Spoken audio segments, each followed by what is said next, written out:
legal fees and child support for my ex. It was also the first time I was separated from my children since they were born. Will you stay on the phone with us until it passes? Of course, he said. At that moment, I wanted the four of us to be together. I wanted to say I wished he was with us, but I didn't. I left it out for a good reason. There was no use treading old ground or bonding over trauma. There was no use stating the obvious. There was no going back now. He knew that, and I knew that too. A silent understanding. Tonight scared me too, he paused, then said, and it made me miss my family. I knew he meant it, that he felt the same emptiness that we did. Somehow this realization that we each felt the other's absence and could admit it without desiring physical closeness confirmed that there wasn't a drop of romantic love left between us. But there was a chance now for something even better. Respect, consistency, kindness, forgiveness, and growth. As I looked at Jolie and Jace giggling and smiling now that their dad was on the line, the closet experience now feeling more like a game than a desperate attempt at safety, I could see that clearly much went right between my ex and me too. That was undeniable. My kids are perfection, and they were raised with love all around them. Although that love had fizzled out in my ex's heart and mine, it still lived in them. After another moment, the siren stopped. We all said goodbye and hung up. Then the kids and I, exhausted and ready for sleep, emerged from the closet. There are truths and lies in every relationship story, and they are impossible to capture accurately from just one perspective. My relationship with my ex, who I refer to as my ex throughout this book, to keep things simple, protect his privacy, and hopefully make it clear that this story isn't about him, but me.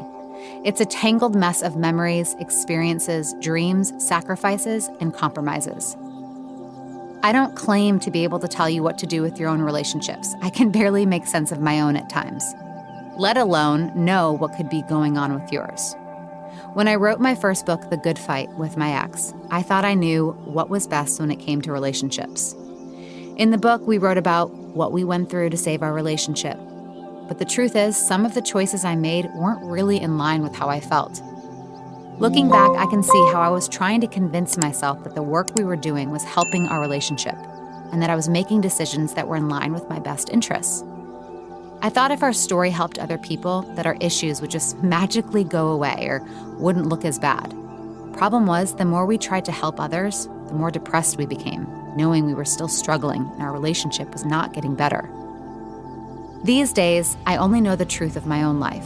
I see the details clear, examine them with more compassion, and am confident in my ability to choose next steps for myself in a way I never did before or when I was married to my ex.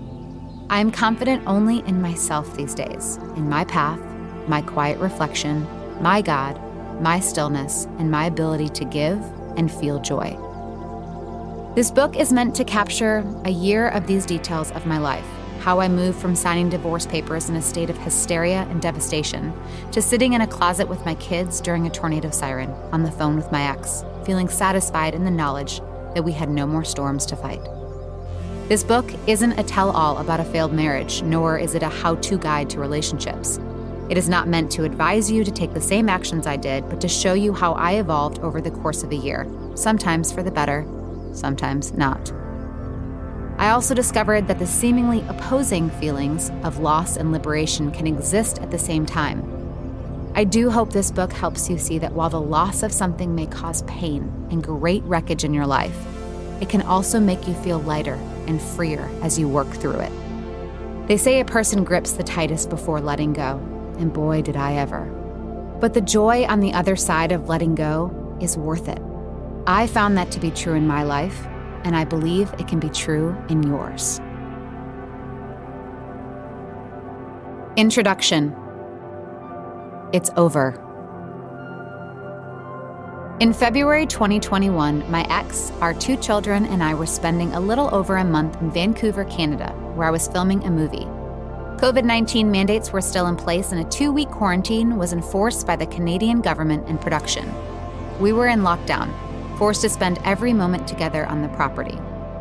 We had a tracking app on our phone that made sure we stayed on the property of the house, and food was delivered to the door, so we became a 4-person bubble. We were staying in a precious...